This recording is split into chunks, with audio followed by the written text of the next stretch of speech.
Olá, pessoal. Esse é um episódio do Farol da Baixada, o podcast do Sindicato dos Bancários de Santos e Região. Hoje a gente vai abordar um tema que é bastante controverso. Na mídia sai uma coisa, se fala outra, a sociedade tem uma experiência, tem um olhar sobre um movimento, o maior movimento de luta pela terra, acredito eu, do mundo, o mais organizado também. E para falar sobre isso, elucidar muitas questões que a gente vai ter, fique aí ligado, hein? E já dá o like. A convidada de hoje é a Suzana Blaio. Tudo bem, Suzana? Muito prazer, viu? Prazer Agradeço. é meu. Prazer é meu, agradeço esse momento porque é muito emocionante, né? Estar aqui conversando com você sobre esse tema que para mim é muito caro. Ah, muito legal. Olha, Suzana, eu vou ter que ler aqui, senão tá aqui, que é muita coisa, né, gente? Olha só. Né? Ela vive há 30 anos na França, a pesquisadora brasileira, que é professora lá na França. Então, aqui, olha. Doutora em Sociologia pela Escola de Altos Estudos em Ciências Sociais, Paris, professora de Português e de Civilização Brasileira na Universidade Le Havre, Normandia, França, membro do Grupo de Pesquisa de Identidade e Culturas e pesquisadora associada ao Centro de Estudos Movimentos Sociais, também na Escola de Altos Estudos, certo? E ela veio ao Brasil lançar o seu livro MST, A Construção do Comum. Esse livro reflete a tese de doutorado dela, está condensado, né? Está condensado, porque uma tese de doutorado, ó. E é sobre isso que a experiência dela com o movimento MST e que a gente vai conversar hoje. Então, Suzana, eu acho que já começando, né? Eu acho que a curiosidade, como que você primeiro vai para a França, se torna pesquisadora, vai fazer um doutorado, e por que o MST? Como é que você, lá na França, teve contato com esse movimento? Como é que foi? Então, bom, primeira coisa, então, o que a gente vai falar aqui hoje está nesse livro. Se vocês tiverem interesse depois de adquirir o livro, ele está na livraria Realejo, né? Que ontem a gente fez o lançamento. Então, pode ser que fiquem aqui questões, às vezes, um pouco de dúvidas, né? Então, o livro está ali. Esse livro é o resultado de um livro francês, que já saiu já há alguns anos, 2012, e que, por sua vez, é o resultado de uma tese, que eu defendi em 2009. Bom, a pergunta, né? Como é que eu chego nesse tema? Eu devo dizer que a minha trajetória é bastante, vamos dizer, não é uma linha reta. Eu fiz nutrição, primeiramente, no Sul, né, na Universidade Federal Fluminense, de Santa Catarina, a UFSC. E depois eu acabei fazendo saúde pública, fiz um mestrado em sociologia rural, mas sempre para trabalhar com a questão alimentar. A questão alimentar me interessa muito, a fome, a falta de comida, ou a comida que é ultraprocessada, essa comida que hoje se diz que é uma comida que não tem nenhuma qualidade, né? Que são essa comida assim que não é natural, né? E aí eu sempre interessada nesse tema, e aí acaba eu tendo uma possibilidade de ir à França. E chegando lá, foi em 98, né? Já tem um tempinho, cheguei lá em 98 e o meu espanto é as pessoas, em geral, muito interessadas no Movimento Sem Terra. Eu vou dizer assim, como um chuchu, né?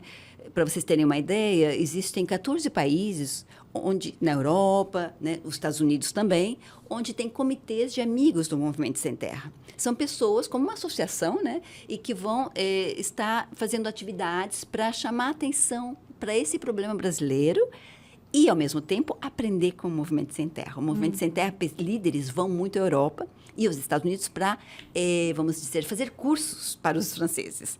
A gente vai ficar um pouco assim, fazer cursos para os franceses. Acontece muito. E eu tenho visto isso, né? Então, quando cheguei lá, né, pegando o gancho, né? Cheguei lá e vi isso, né? E falei, gente, que interessante, né? Eu mesma não tinha pensado de trabalhar com esse tema. Por quê? Porque a gente, como disse a Eneida agorinha, né? a gente está habituado com aquele olhar das mídias, né? Dizendo que são pessoas, assim, vamos dizer, desordeiras, vagabundos, pessoas que atrapalham, né? Então, esse olhar faz com que a gente fique assim, com um pouco de desconfiança e até com medo deles, né? E na França, completamente diferente a minha experiência. Então, eu falei, sabe o que mais? Eu vou estudar isso para ver, então, né?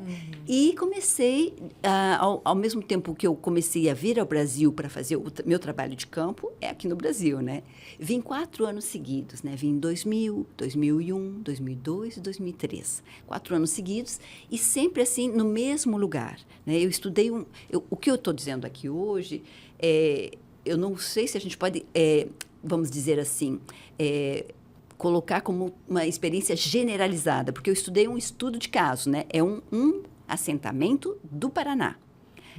Ao mesmo tempo, tenho muitas experiências de pessoas que foram até lá para dar cursos, né? Os militantes. Então, eu tenho, assim, inúmeras pessoas que eu entrevistei.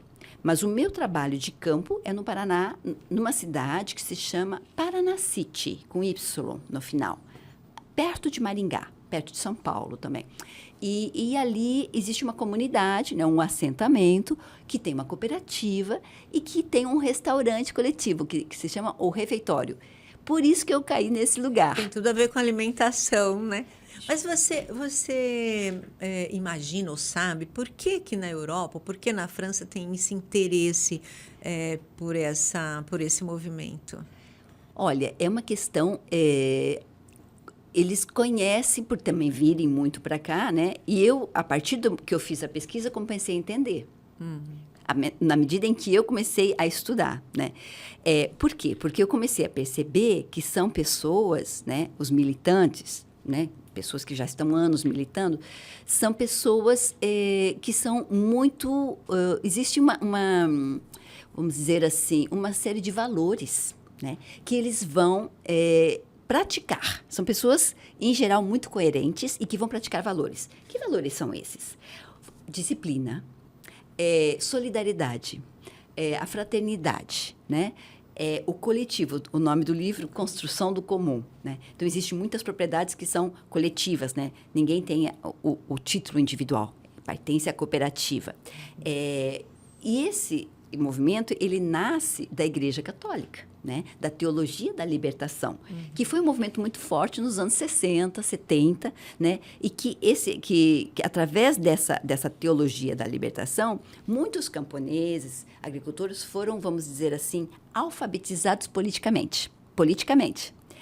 Inclusive, temos muitos líderes, né, que passaram por essas comissões, seria a Comissão Pastoral da Terra, as SEBs. Então, não existiria esse movimento se não houvesse esse primeiro momento dos anos de ditadura, os 21 anos, onde a Igreja Católica, também a luterana, são as igrejas protestantes antigas, né, que fizeram, assim, vamos dizer, todo um trabalho de formação política a nível rural e também urbano. Por exemplo, o nosso próprio presidente, o Lula, ele passou por essa formação política, né, nos sindicatos, né, que era muito ligada à Igreja Católica. Né? Então, quando eu comecei a ver que eram pessoas boas no sentido de que eles queriam simplesmente uma mudança na sociedade, onde a sociedade pudesse ser mais comum, mais humana, mais fraterna, mais assim, de que todos pudessem comer, né? A ideia é essa. Primeira coisa, quando você vai ocupar uma terra, é comer. Primeira coisa, né? Você não quer ficar recebendo uma ajuda, você quer produzir o seu alimento. Motivação primeira. Então, quando eu comecei a ver isso, eu comecei a admirar. Porque é isso, na verdade, é uma admiração. Você imaginar pessoas que ficam num acampamento, Eneida, durante, pode ser 10 anos, 15 anos, ficam ali embaixo de uma lona preta. Esperando que o INCRA vá, que o INCRA faça a vistoria para eles poderem ter o direito. Então, há uma persistência e não são violentos. Essa questão do lado pacífico, né, que é encantador também. Porque você poderia ter terroristas, pessoas que incendiassem, enfim, coisas que acontecem, que eu vejo muito na Europa, ou mesmo atentados, né? Isso não existe. É a primeira coisa, pacíficos, né? Então, eu fiz aqui um resumo, mas são vários valores que são praticados e essa ideia de que é para todos e uma mudança social, você se apaixona. E você percebeu isso logo da primeira vez? Quantos dias você ficou assim cada vez? Primeira vez, então, foi em 2000. Eu fui assim, não conhecia nada, cheguei lá por conta do restaurante que eu falei no início, né? E eu até comi no restaurante, conversei com algumas pessoas, e eu conto no livro, assim, como é que eu fui recebida. De uma maneira muito fraterna, jantei na casa de uma pessoa, de um casal, fui dormir na casa de outro casal. Esse casal onde eu dormi, eles estudavam à noite. Primeira coisa que eu vejo, nossa, as pessoas voltam a estudar. Então, estudavam à noite. Ela grávida, era a Célia. Célia voltou, então eram mais ou menos 11 horas.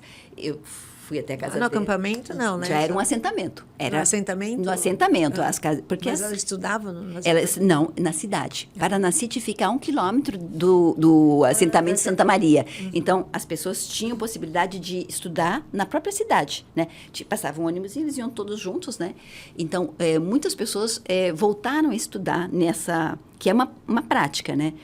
Para o MST, os valores é educação, não, a leitura. Temos, né, não é minha, mas eles têm a Expressão Popular, que é uma editora que produz muitos livros a um preço bastante módico, né? Então, a Expressão Popular, mas o valor da leitura, né? Estar com os livros, né? Eu fiquei impressionada, porque às vezes, até nível urbano, às vezes você não tem tantos livros lá. Vou dizer, é bem retirado, as pessoas com livros em casa, né? Essa prática da leitura. Aliás, ontem era o Dia Mundial, né, da leitura, do livro, né? Enfim, mas para dizer que quando eu percebo, né, que eu estou dormindo na casa de alguém que grávida, né, já do seu segundo filho, que está indo na escola à noite, começa a perceber, não foi uma entrevista, foi do experimentar, do ver, né? É um valor, né? Ela grávida, vai à escola à noite com o marido, né? O seu Sacola, né? Que, enfim, o nome são apelidos, né? A Célia e o Sacola, iam né, com outro grupinho. Então, a pergunta é quantas vezes? Eu, então, fui 4 anos seguidos, 2000, então foi só uma coisa assim bem, vamos dizer, relâmpago. Passei uma semana vendo as coisas.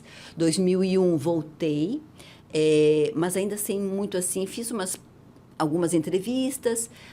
Começou mesmo o trabalho em 2002, porque aí já me conheciam melhor, já era a 3ª vez. E eu decidi, Neida, trabalhar na cooperativa, no setor do leite, no setor da horta, no setor da cana-de-açúcar, que produz o melado e o açúcar. Então, eu fiquei fazendo um rodízio.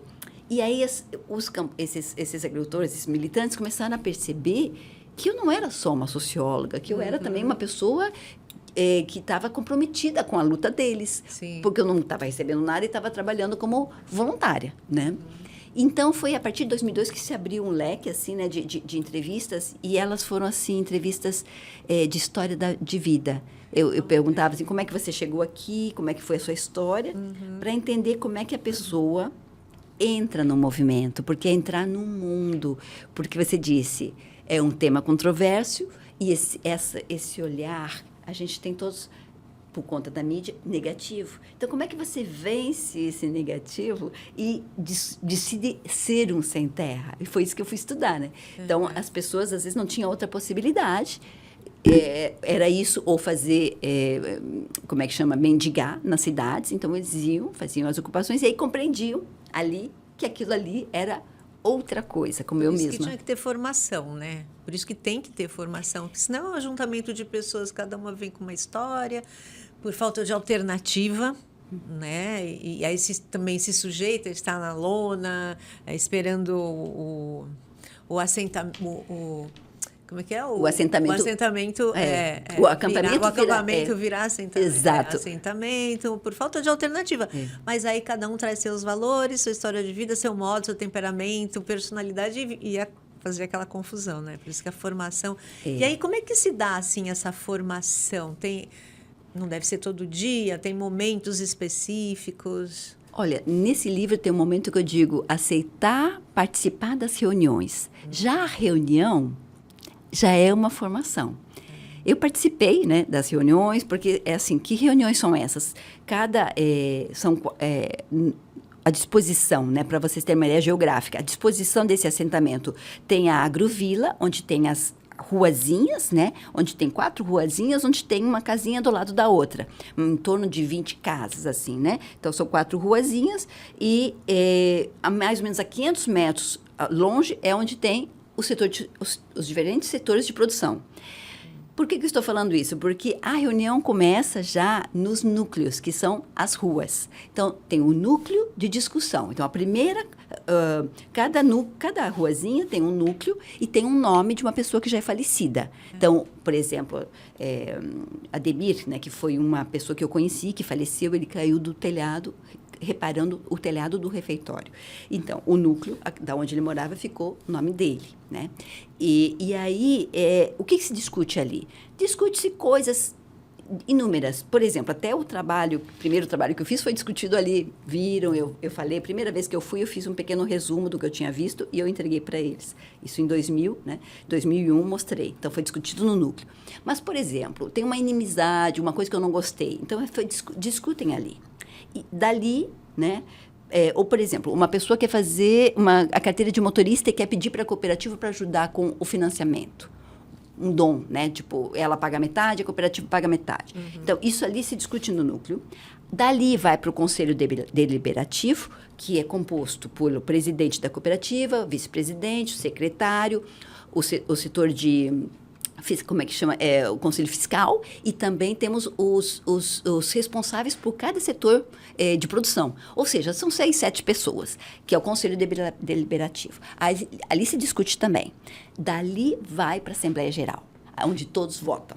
Né? Então, esse percurso é muito democrático, porque você não vai, às vezes, falar numa Assembleia Geral com 60 pessoas, mas ali com 5, 6 na tua rua, você fala. Né? Então, essa formação política que você pergunta começa já nessa pelo que eu entendi, pelo que eu escutei, né? Terezinha, estou me lembrando dela, dizia, eu cheguei aqui, eu não falava com ninguém. Eu não detestava falar. Aí eu tive que ser delegada do meu núcleo, eu fui responsável do meu núcleo, fui eleita, porque era rodízio. Então, eu era obrigada a perguntar o que você quer dizer, o que você traz hoje. Eu fui obrigada a participar, né? E hoje em dia, quando temos Assembleia Geral, eu, às vezes, xingo meu marido. Porque eu sei que na reunião se diz tudo, mas em casa é tudo bem. Então, a gente tem esse dispositivo de discutir, de encontro, que a gente descobriu que isso é muito importante discordar. Mas sai da reunião, todo mundo amigo. Né? Então, é uma maneira de eles... Porque eles tiveram até um psicólogo. Uma vez, um voluntário foi até lá. Enfim, são várias pessoas que se interessam e que são voluntários para ajudar, né? Mas esse dispositivo da reunião, né, de todos esses inúmeros níveis de reunião, muito interessante, porque quem não tem uma coisa que é uma crítica e que às vezes segura e vira uma bola de neve? Né? Sim, então, geral, né? Exato. Então, a formação ela é inúmera. Tem nas reuniões, tem também uns caderninhos. Eu mesmo cito no livro uns caderninhos. Por exemplo, o Frei Beto faz uns cadernos de educação, o próprio Leonardo Boff, inúmeros teólogos. Ou seja, vamos dizer que a Bíblia do Movimento Sem Terra é Paulo Freire. Então, eles têm muita formação a nível de livros, né? Tem as próprias reuniões e tem também, vamos dizer assim... essa experiência, por exemplo, uma ocupação de terra se prepara com 1 ano de antecedência, inúmeras reuniões. Então, você vai aprendendo, né, como é que a coisa acontece na vida. Né? Eu tenho um exemplo do Alex. O Alex era um jovem de 18 anos que trabalhava no supermercado, em Cascavel. E ele sofreu, vamos dizer, um assédio moral, porque ele queria formar um sindicato. E em Cascavel, naquela época, era impossível. Não tinha sindicato de trabalhadores de supermercados. Então, o dono do supermercado ridicularizou, tirou foto, fez toda uma questão para ele se sentir assim, realmente quase como um ser que não era humano, por conta dessa vontade de formar um sindicato. E o Alex acabou pedindo as contas e fez com seu amigo, que ele era muito colega os dois pediram no mesmo dia as contas. E ele não tinha para onde ir. Então, ele foi encontrar com o pai e com a mãe, que viviam nesse assentamento lá, Santa Maria, na Copave, Cooperativa Vitória. E ele chegou com 18 anos, recém-chegado Imagina um jovem da cidade, que todo final de semana era Kalayami, que era boate, e o supermercado era a vida dele, adorava o supermercado. Chega lá, no fim do mundo, né? É muito retirado. E ele falou, eu cheguei aqui, eu era um bobão. Ninguém me dizia, mas eu não participava de reunião nenhuma.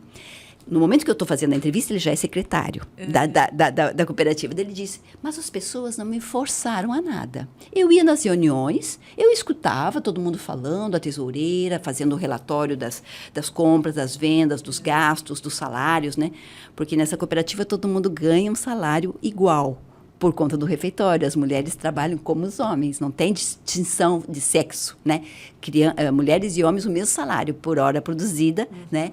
E aí ele disse, no final de mais ou menos um ano, comecei a abrir a boca nas reuniões. Então, a formação, ela se faz na vida mesmo. Sim. É como uma pessoa que vai trabalhar no banco e que é estagiário, né?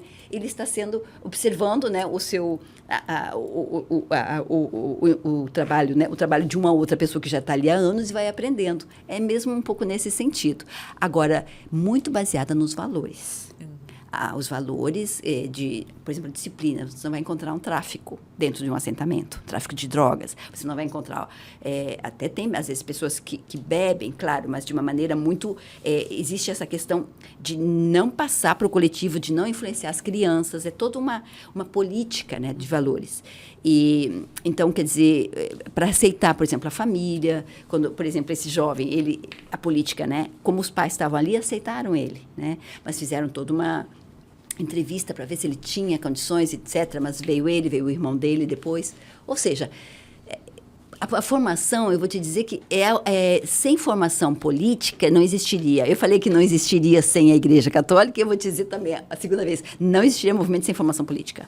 Porque nós estamos aqui na sede, né, do podcast, tem aqui um retrato do Che Guevara, né, e me chamou a atenção, né, chegando aqui, né, e eu estava dizendo que eles adoram o Che Guevara. Então, por exemplo, tem Che Guevara nas camisetas, tem nos brincos, tem nos relógios. O Che Guevara, por quê? Porque o Che Guevara foi alguém que, de uma certa forma, lutou por uma outra sociedade. Porque a gente pensa sem terra e pensa, a pessoa quer a terra. É verdade, mas não é só a terra. Quer uma sociedade justa, uma sociedade onde todos comam, uma sociedade onde todos tirem férias, né? Eu acho que até pode ser que no início, quando entra, por falta de alternativa, né, porque você não vai estar mendigando, eles queiram a terra, porque é isso, é a alternativa deles para sobreviver, né? E aí essa formação contínua vai abrindo e levando a percepção que isso tem que ser feito e só pode ser feito no comum, né? Na organização tem que ter disciplina, essa coisa toda, mas no comum, não eu querendo sozinho, individualmente para minha família. Isso vai completamente contra os valores capitalistas, né? Por isso que você atribui a isso essa demonização, tanto da teologia da libertação, das SEBs, e do MST, né? Você tocou agora numa questão que me emociona, eu fico até arrepiada, né? Porque é uma questão muito emocionante, né? Que eu estou aqui pensando até nesse mesmo jovem, que era o Alex.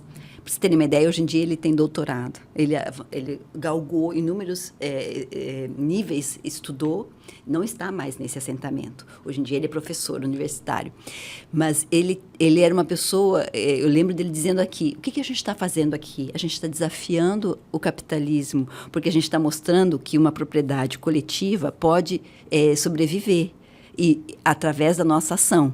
Então, ele falou, o que é eu no meu sítiozinho lá, plantando minhas bananas, plantando o meu café? Não adianta nada, eu não vou mudar o mundo. Mas aqui eu tenho o meu papel aqui na cooperativa e eu faço a diferença.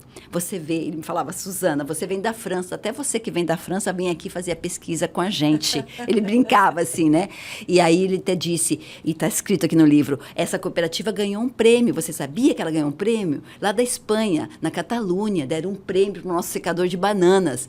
E aí eu falei, realmente, eu tinha visto que saiu publicado, tem um livro, né, onde saiu esse prêmio. Ou seja, essa autoestima, né, de sentirem que pode ser que não seja agora, porque a questão, a gente sabe que é lenta. as transformações, mas eles têm consciência que um dia será. Um dia será, pode ser que seja para os meus filhos, para os meus netos, mas eles apostam nessa utopia de que é possível, né? É possível. E hoje em dia, com o aquecimento global que estamos vivendo, cada pequena mudança, né? Por exemplo, de redução do consumo de alimentos ultraprocessados, a redução do consumo de carne, enfim, inúmeros momentos que a gente pode... Diminuição do tempo de banho, enfim, coisinhas pequenininhas que estão fazendo a revolução, né? Pequenas coisinhas, né? Então, esse desafio da sociedade capitalista incomoda. Incomoda por quê? Porque nós temos no mundo um pequeno grupo de pessoas que detém a maior parte das riquezas do planeta. E essas pessoas não querem abrir mão, né? Porque elas têm esse privilégio. Só que se todos pudessem, né, e conseguissem entender que a nossa união pode transformar esse planeta, tenho certeza que nós seríamos mais unidos, né? Porque não é simples estar unidos. Eu vou até falar um pouco da mística, se você quiser depois, porque qual é o casal que não tem uma discussão? Qual é a família que não tem alguém, um cunhado, uma cunhada que não fala mais? É muito próprio da sociedade humana a gente ter desentendimentos. Agora, você imagina uma cooperativa que tem 30 anos, em que são obrigados a discutir tudo que vão produzir, inclusive o cardápio do restaurante. E que comem juntos todos os dias, de segunda a sexta. Sábado e domingo, cada um na sua casa. Mas de segunda a sexta. Então, são obrigados a estar de acordo. Obrigados, entre aspas, né? Eles fizeram esse voto. Como é que, então, vamos explicar? É um mistério, né? É um mistério. Como é que você pode dizer, como é que eles trabalham, então, com... Um ficou de mal, como é que eles vão fazer para fazer as pazes, né? Que a gente chama. Então, eu vou dizer uma coisa, existe uma mística. Essa mística... O que é a mística? Então, eu falei que não existiria movimento sem terra, sem a religião católica, que foi as bases, né? Teologia da libertação. Falei também da importância da formação política. E agora tem um outro nível, um outro vamos dizer, tijolo, né? Tijolo dessa construção. Vamos pensar num tijolinho, como Paulo Freire, né? Um tijolinho dessa construção, que é a mística. Bom, a mística, ela... Tá, todo um capítulo, hein? Eu vou falar aqui rapidamente. Tem todo um capítulo, são 3 capítulos, é o último capítulo. A mística é uma celebração do ideal. Por exemplo, aqui no sindicato, vocês gostariam, de repente, qual é a utopia aqui do sindicato? Gostaria que tivesse mais associados, por exemplo? Vamos imaginar, então, que a mística, poderíamos fazer uma mística aqui no sindicato, imaginar que a gente tem 2, 3, e de repente aparece uma multidão, e de repente estamos 100. Ou seja, a gente, na prática, a nível físico, a gente vê uma coisa que a gente quer. Então, é uma celebração. Por quê? Porque não é o teatro, porque não há diálogo, mas as pessoas vão fazer uma encenação. Vou dar um exemplo de uma mística trágica. Normalmente é muito trágica. Foi o assassinato de um camponês, do Teixeirinha. Essa mística eu não a vi, me contaram, né? Ele disse, então a gente decidiu fazer a mística do assassinato do Teixeirinha. Então, era o Pedro que falava, o Pedro falou, eu vou fazer então o papel do Teixeirinha. Então, fizemos assim, estávamos todos andando, né, de mãos dadas, e de repente fizemos umas bombinhas, assim, uns estalidos para fazer o som da polícia, porque foi a polícia que matou o Teixeirinha. Então, a polícia vinha e aqueles barulhinhos, e de repente eu caí, porque eu representava o Teixeirinha. Então, eu caí, né? Caí, fiquei ali, e naquele momento, ele disse, veio aquela emoção, porque eu senti, né, como se o Teixeirinha ainda tivesse ali, o seu espírito, né? Logo em seguida, nós nos levantamos e terminamos com tudo que a gente tem produzido, mais ou menos, né? Assim, no sentido de que não é porque ele faleceu, que ele foi assassinado, que nós vamos acabar nossa luta. Nós continuamos juntos. Termina a mística, eles estão juntos, solidários, e estão construindo essa luta.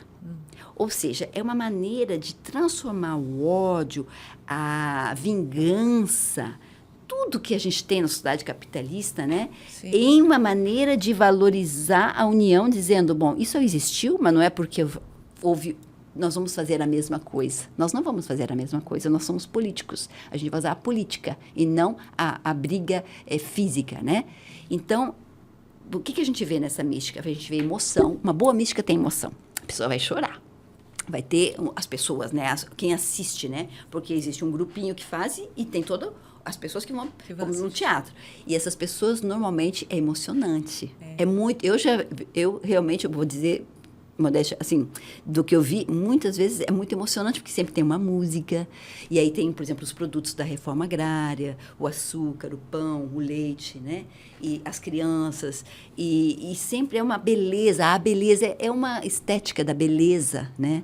E sempre termina naquilo que a gente está alcançando, né? Está cada dia alcançando, que é uma sociedade mais humana, que é uma sociedade de fartura alimentar, que é uma sociedade onde temos orgânicos de qualidade, né?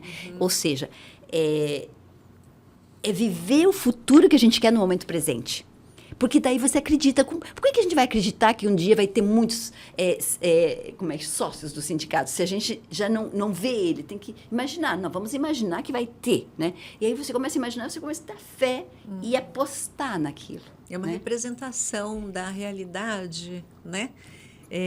Mas colocando o sonho, ou o que ela quer, ou aquele grupo quer, como uma coisa palpável, possível, palpável, possível, exatamente. Uma utopia que é realizável. E sempre colocando a realidade. A realidade é o quê? Somos assassinados, né? Até agora, dia 18 de abril, foi assassinado um trabalhador rural lá em Anapu, na cidade onde que foi assassinada a freira Dorothy Stang em 2005, né? Na mesma cidade, no mesmo assentamento, quer dizer, uma pessoa que trabalhava com ela, né? No jardim de casa. Como o nosso próprio não era sem terra, né? Mas o Chico Mendes, que foi assassinado em casa, também no Acre. Tem tantas pessoas assassinadas. Então, o tema da mística fala dessa questão trágica. O capitalismo não nos quer. O capitalismo quer nos destruir. Mas nós estamos unidos. E nós vamos continuar unidos politicamente. Não fazendo ações que vão ao encontro do bem comum. Sim. Nós não somos iguais, né? Não vamos pagar na mesma moeda, porque nós não somos iguais.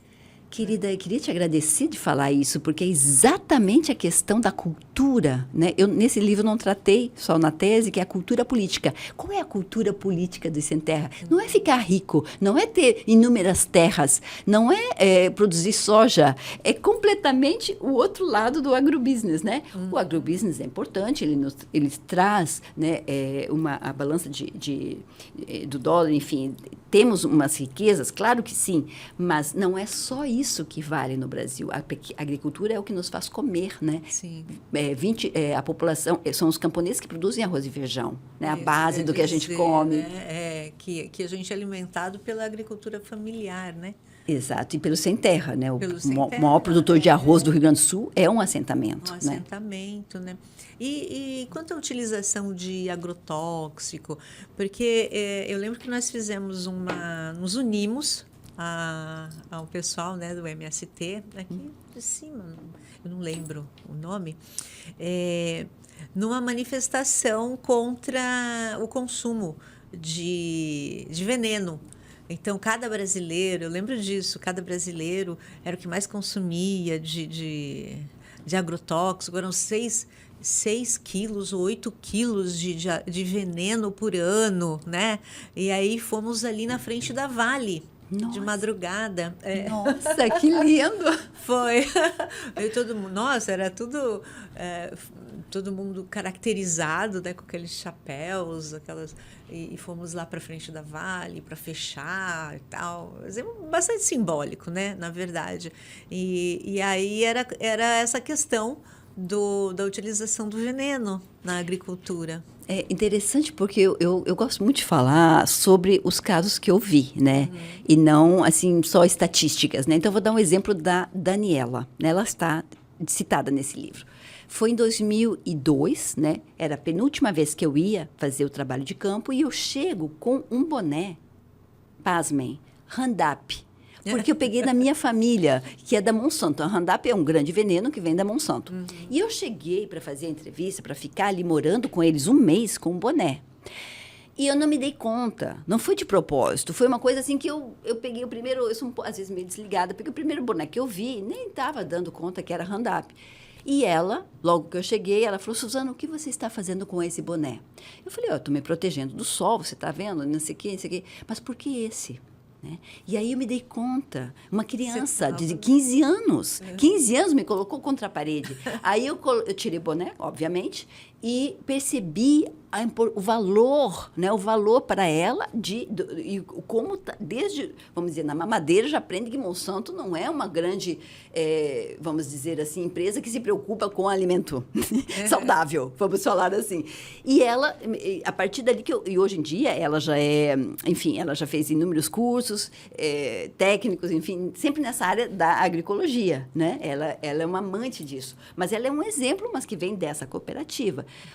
O Movimento Sem Terra, no seu início, nasceu em 84, né? Temos 41 anos. No início não tinha essa perspectiva, porque naqueles anos não havia uma comoção popular tão forte como hoje. Então, o Movimento Sem Terra, ele vai de acordo com exatamente o momento em que a gente vive. Hoje em dia, estamos vivendo um momento que todos estamos sabendo que a comida que tem veneno vai nos deixar com câncer, vai nos deixar doente. Então, para eles, para o Movimento Sem Terra, é uma maneira também de fazer uma aliança com o público urbano. Né? Como é que a gente vai fazer com que o público urbano se interesse pela questão rural, se não é pela questão da qualidade? Né? Inclusive, durante o Covid, foi uma organização que doou muitos quilos de alimento naquele momento de estresse. Outro momento também foi enchente no Rio Grande do Sul, também foi doado. Ou seja, esses valores, né? Solidariedade. Solidariedade, mas também um alimento de qualidade. Alimento de qualidade, prezam por isso. Agora, como que conseguem, por exemplo, no seu início, como conseguem amarrar, porque é um movimento nacional, né? Amarrar todos na mesma vibração, digamos assim, né? Foi inspirado em algum outro tipo de movimento, em alguma... Porque isso, por exemplo, de ter as ruas e ter as discussões por rua e depois ter uma assembleia e ter... me lembra muito algo indígena que eu já vi e cubano também. Olha, a relação com Cuba, para te responder, é muito forte. Né? Inclusive, existe um convênio para filhos de assentado fazerem medicina em Cuba. Existem muitas jovens, né, que vão fazer, eu não tenho um número exato, mas existe uma população de brasileiros que chega lá e faz o curso de medicina em Cuba, que é um dos melhores do mundo. Né? A gente sabe o nível de medicina em Cuba. Pela Covid, né, salvaram muitas pessoas, enfim, muitos países, né? Agora, como é que faz para que fique todo mundo falando o mesmo idioma, ou seja, pacífico, formação, etc. Formação no sentido de irem para o mesmo... Os valores, né? Eu vou dizer o que eu vi, né? A primeira coisa que eu já falei aqui é a questão da mística. Mas tem também a questão... da formação. Bom, estamos talvez nos repetindo um pouco, mas a questão da formação. Então, você é liberado para fazer uma formação. No caso, a mãe da Daniela agora, ela está sendo liberada para fazer curso de enfermagem. Ela deve estar com quase 60 anos, 55, acho, e ela está sendo liberada, ela estuda em Foz do Iguaçu, faz o curso de enfermagem, vem, né, algumas vezes para casa, né, enfim, ela já educou seus filhos, né, então ela pôde fazer isso. Então, existe essa liberdade, né, porque a gente pensa uma coisa assim, fechada, uma cooperativa, não, existe muito movimento, né, dentro. Então, as pessoas têm um sonho de fazer, ela sempre gostou, ela fazia acupuntura com sementinhas na orelha, hoje em dia está liberada para fazer enfermagem, que era o sonho da vida dela. Foi fazer depois de enfim, educar todos os seus filhos. E, então, como é que faz? Eu tenho a impressão que essa cultura política... Porque, na verdade, uma coisa que estou me lembrando aqui é a questão da identidade. Eu falei no início que eu queria entender como é que uma pessoa que vê que o Movimento Sem Terra, na mídia, é uma coisa negativa, como é que essa pessoa diz, bom, eu vou ser sem terra? É o mistério, né? Porque ela vai entrar numa situação em que todo mundo diz que aquilo ali... Mas, na medida em que ela entra, ela começa a perceber, como os europeus também percebem, que existe uma coisa muito interessante ali, que são laboratórios de uma nova sociedade. Vou dizer um laboratório porque não existe assim... Não vou dizer que ninguém sabe, estão em transformação. A linha sociológica que eu participo é que a sociedade... ela só existe porque você, a cada instante, até esse podcast, até quem está nos escutando hoje aqui, vocês estão construindo a sociedade. Se a gente fechar em casa e fechar as portas e fechar a janela e falar só eu vou ali, consumo e não sei o que, e não fala com ninguém, a sociedade ela vai se perdendo o seu brilho, né? Quanto mais a gente se encontra, quanto mais a gente participa de sindicatos, de associações, mais existe um tecido social que se forma, que é um laboratório. Então, em relação ao MST, existe essa construção do comum, que é uma construção de reuniões. As pessoas que entram no Movimento Sem Terra podem, bom, agora a minha vida é reunião, né? Então, vai ter uma reunião do conselho, do núcleo, da assembleia, reunião de formação.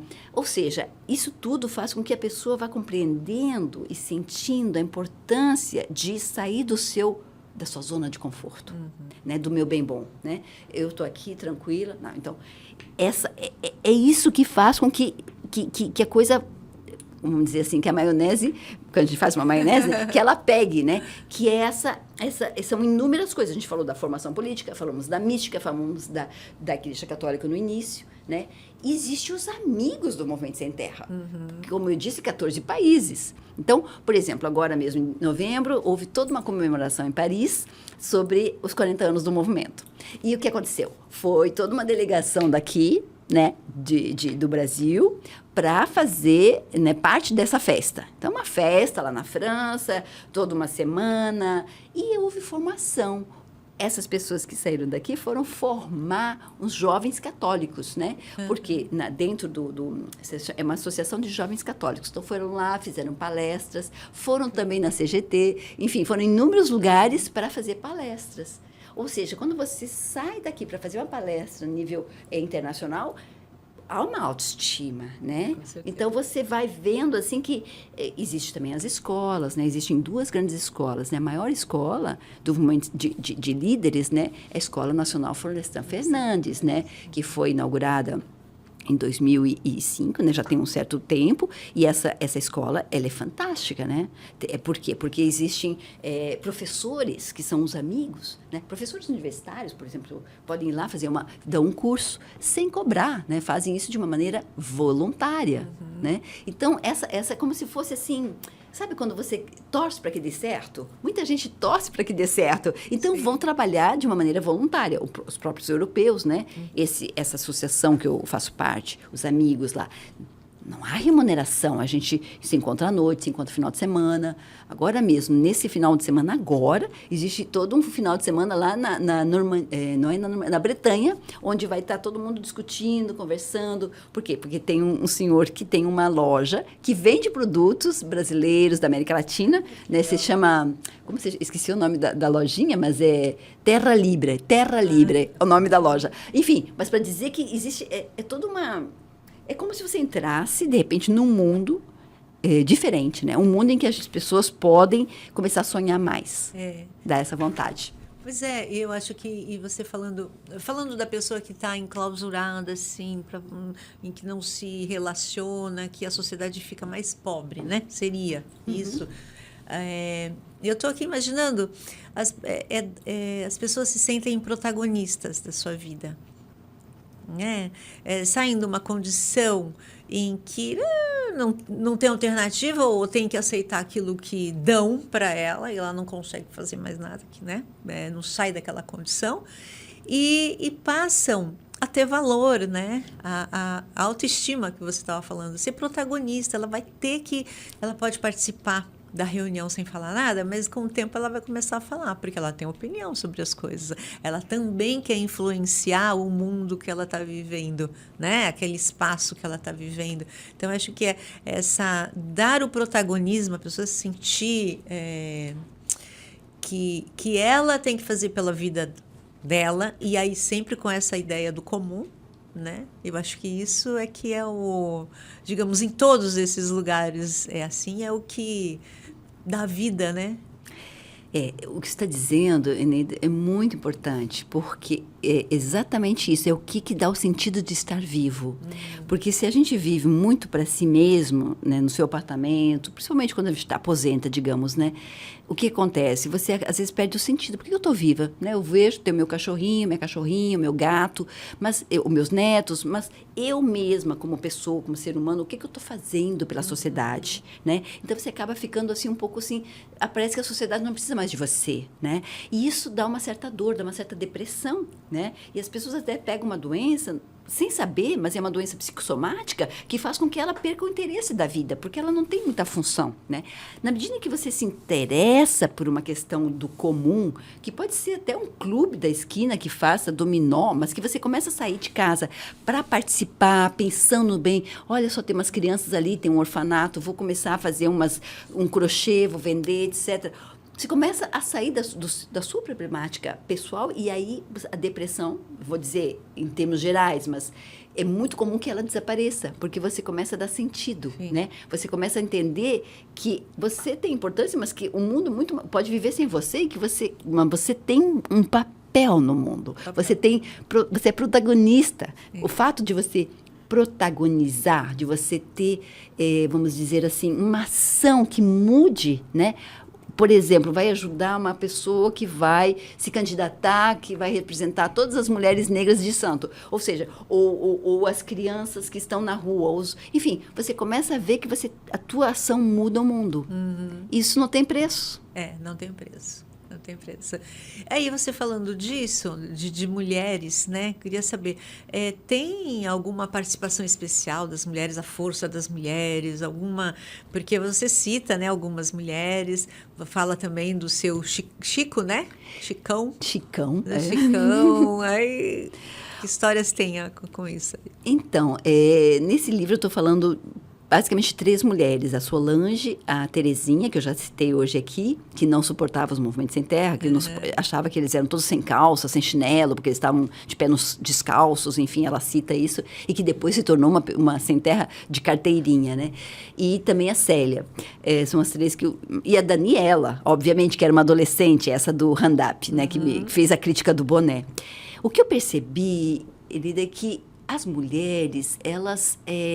nessa dinâmica das reuniões, nessa dinâmica de ter o diálogo e principalmente a questão econômica, delas saírem de casa para trabalhar como os maridos, eles perdem o poder econômico sobre elas, porque elas têm as mesmas, se ela quiser separar, ela tem o mesmo salário. Então, ela não fica mais com o homem por conta da questão econômica. E isso é uma revolução, porque ele tem que tratar ela como um membro da cooperativa e como ser humano, né? Inclusive, teve o caso, né, de uma jovem que era neta de um associado e que o marido batia nela. E ele não era associado, ele estava ali só e ele foi expulso e ela, inclusive, teve que depois também sair porque era uma situação tão... não dava exemplo para as outras famílias e para as crianças, né? Então, casos como esse, né, é uma pequena sociedade. Não é permitido violência familiar. Né? Assédio, né? Tudo isso vai para o coletivo e a coisa, né? Então, o papel das mulheres, já esse poder que tem, né? E aí o poder da fala também. Quando a Terezinha diz, quando é na reunião, posso xingar meu marido, posso dizer coisas para ele, mas em casa está tudo bem. Ou seja, de repente até ela usa, brincando, né? A reunião para colocar coisas que ela não falaria em casa, porque é um ambiente mais de concórdia, né? De amizade, de amor, né? Mas na reunião, ela... Então, é claro que temos que considerar que o meio rural brasileiro, em todo mundo, na França também, é um meio bastante... historicamente, é muito machista.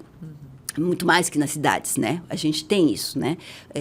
Os valores, tudo, faz com que seja. Mas, nesse sentido, o Movimento Sem Terra entra ali naquelas cidadezinhas e faz faz a diferença. Faz uma revolução. Faz uma revolução, exatamente. Então, o peso das mulheres, pelas que eu descrevo no livro, né? Mas são assim, eu tenho uma admiração muito grande por elas, muito grande, porque inclusive foram presidente da cooperativa, Solange, né? Que eu começo com ela, foi presidente da cooperativa e entrevistas, ela dizia na entrevista, o mais difícil foi sair do meu para ir para o coletivo, né? O mais difícil, né? enfim, é uma das... Que todo mundo... Exatamente. E o seu Chicão? Quem é? Olha, o seu Chicão, porque ele vem aqui na nossa conversa, porque eu dedico o livro, né? Ele está na dedicatória do livro. Esse senhor, ele é falecido, né? E ele educou 8 filhos, né? E porque na hora do divórcio, a mulher do seu Chicão não quis ficar como um momento sem terra. Ela quis ir morar na cidade, então ele ficou. Os filhos quiseram ficar com ele, né? E o seu Chicão, ele, na minha biografia como socióloga e como pesquisadora, foi ele que a primeira pessoa que encontrei nesse assentamento. Ele era responsável para ver as pessoas que faziam pesquisas. Então, ele ficou comigo para ver, para sondar quem eu era, para ver se eu não estava ali querendo fazer mais... Para ver quem eu era, né? Sim. E depois foi ele que me convidou, passaram-se os anos, né? 4 anos, no último ano, para fazer parte de uma ocupação. Por quê? Porque ele queria que eu filmasse. Na época eu estava com uma filmadora, mas na verdade eu só levei o aparelho, a máquina fotográfica, isso em 2003.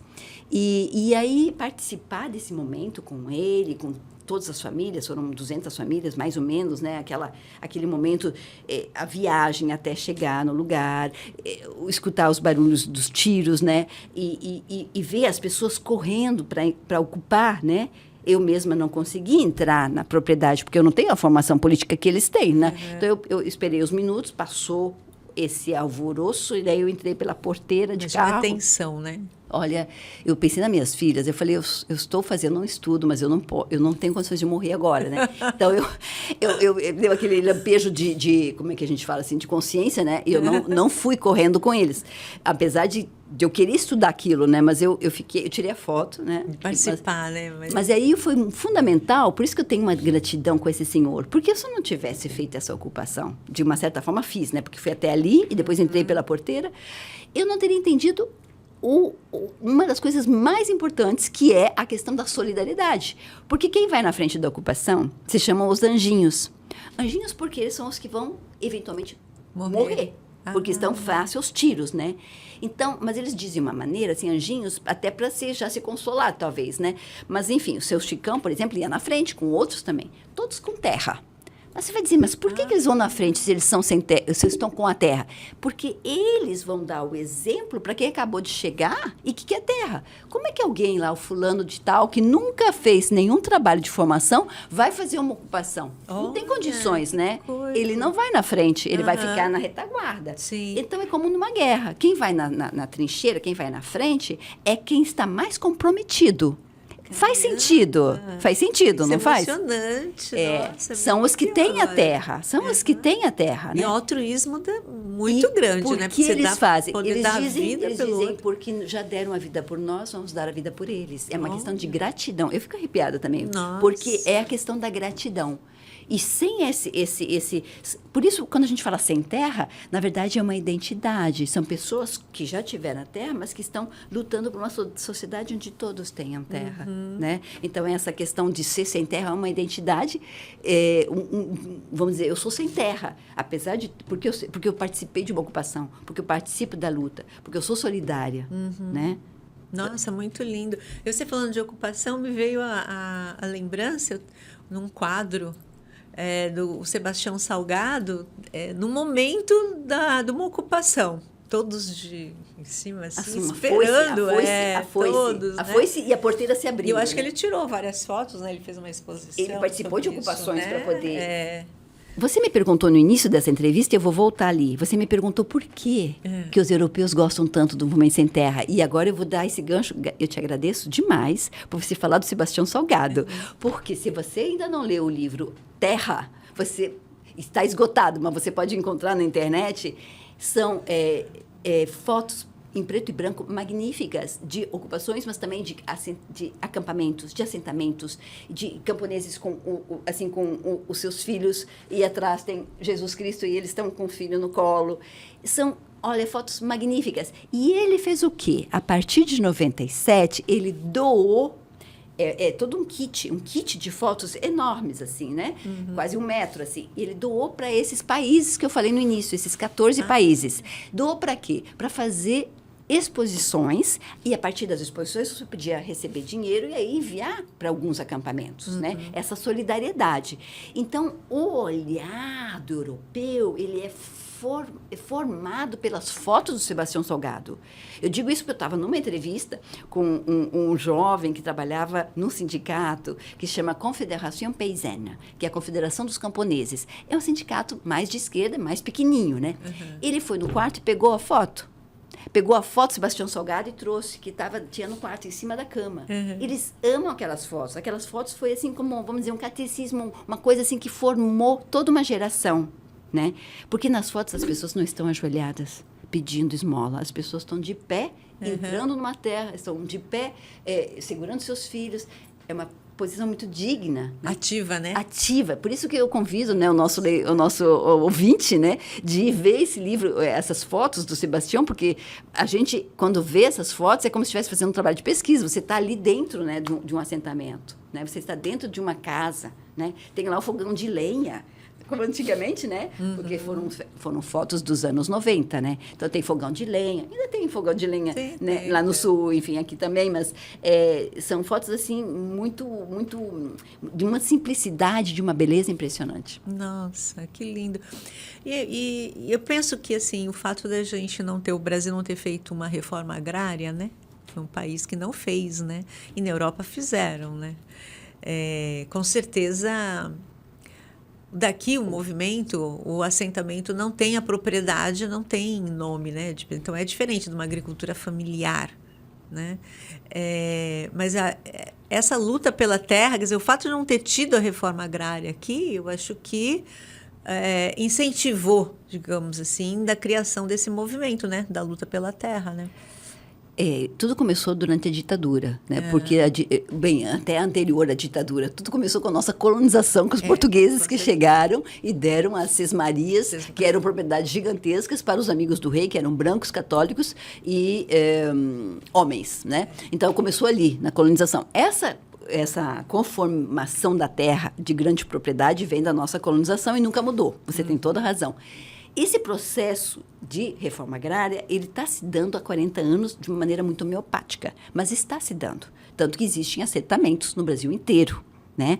E isso que incomoda o capitalismo, isso que incomoda os grandes proprietários. Por isso que teve a CPI agora o ano passado, do MST, ou seja, existe CPI porque existe incômodo, né? Então, essa reforma agrária, ela suscitou... por que eu falei da ditadura? Porque durante a ditadura, a política militar foi de desenvolver a Amazônia por conta de segurança, né? Então, existia, vamos colonizar a Amazônia, querem terra? Vão para a Amazônia. Muitas pessoas foram levadas de avião para a Amazônia. Só que chegavam lá, tinha malária, não tinha hospital, não tinha nada, não tinha escola, né? Era um fim de mundo, né? Então, o que aconteceu? Existia essa possibilidade de ir para a Amazônia, mas durante os 21 anos, os créditos, né? Os subsídios eram para comprar trator, para pessoas que tinham uma propriedade média ou grande. Os pequenos foram endividados, os pequenos trabalhadores rurais. Então, houve uma migração em torno de 30 milhões de pessoas saíram da terra para ir entrar nessas favelas que nós temos hoje, né? Foram ali o início das nossas... Enfim, uma grande parte das favelas foi feita a partir da ditadura, né? Claro que começou no início do século, mas... Agora, os sem-terra são pessoas que disseram, eu não quero ir nem para a Amazônia, e nem para uma favela, e nem ser traficante, eu quero ficar no mundo rural. E para isso eu preciso ter uma terra. Então foi nesse sistema, com a igreja dizendo, tem terra, só que a terra não está sendo direcionada, né? Então eles, na lei de 88, a terra tem a sua função social. 1988, Constituição, função social. Não pode ter trabalho de tipo escravo, que temos, né? Não pode ser uma propriedade improdutiva. Você é obrigada a produzir nessa terra. Você não pode ter 5 propriedades só para que teus netos fiquem, né? E também, essa propriedade, ela não pode ser exatamente assim, uma terra que... Você não pode destruir a terra, plantando ou acabando com a terra. Você tem que ter uma certa maneira de usar a terra que seja para o bem comum, né? Não pode destruí-la.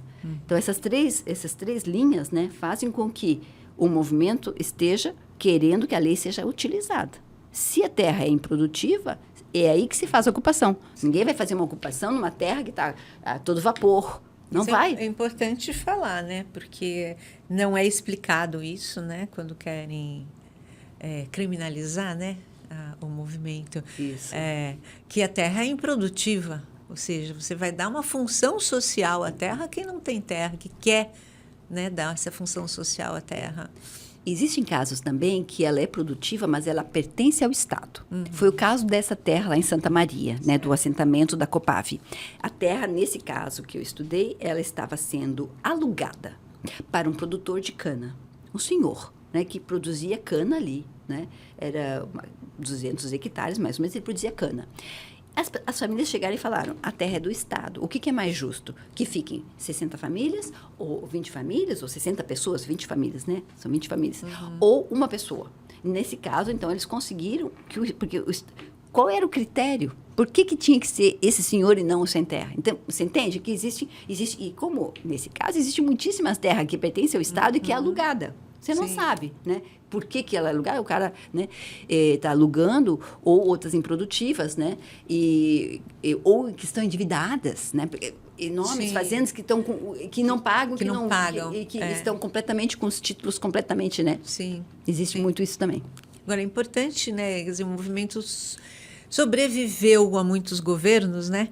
Mas é importante ter um governo assim progressista, né? Que entenda o papel, né? do movimento, porque aí, por exemplo, o INCRA, a função do INCRA em fornecer a propriedade da terra para o movimento, para essas famílias, né? Ou não. Né?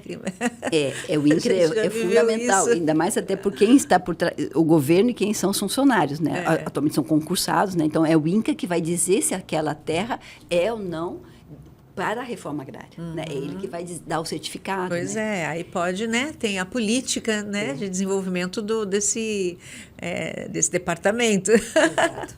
Mas, nesse sentido, o Brasil é um dos raros países que temos 2 ministérios. Nós temos o Ministério da Agricultura, para o agrobusiness, e temos o Ministério do Desenvolvimento Agrário, que é para agricultura familiar. Né? Durante o governo Bolsonaro, existiu só o Ministério da Agricultura, o outro foi fechado. Né? Durante os 4 anos não existia Ministério para a Agricultura Familiar.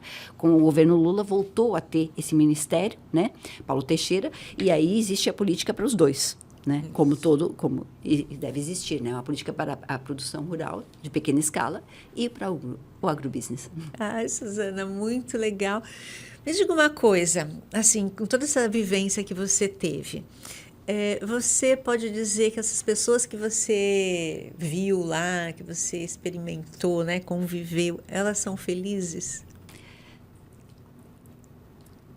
Elas têm o seu lugar? Têm a sua...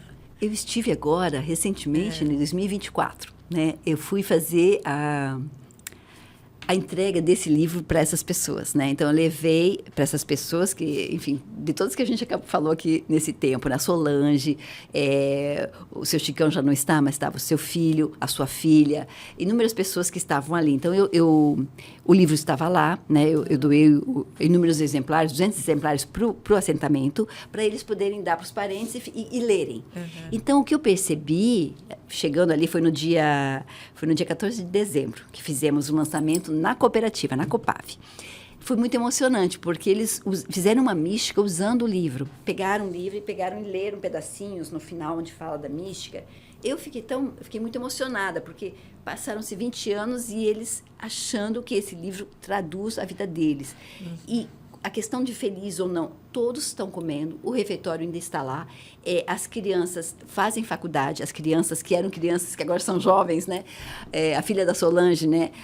A Letícia, ela fez engenharia veterinária e já voltou para a cooperativa, fez em Pelotas, voltou, enfim, existe essa possibilidade de estar vivendo perto da família, né?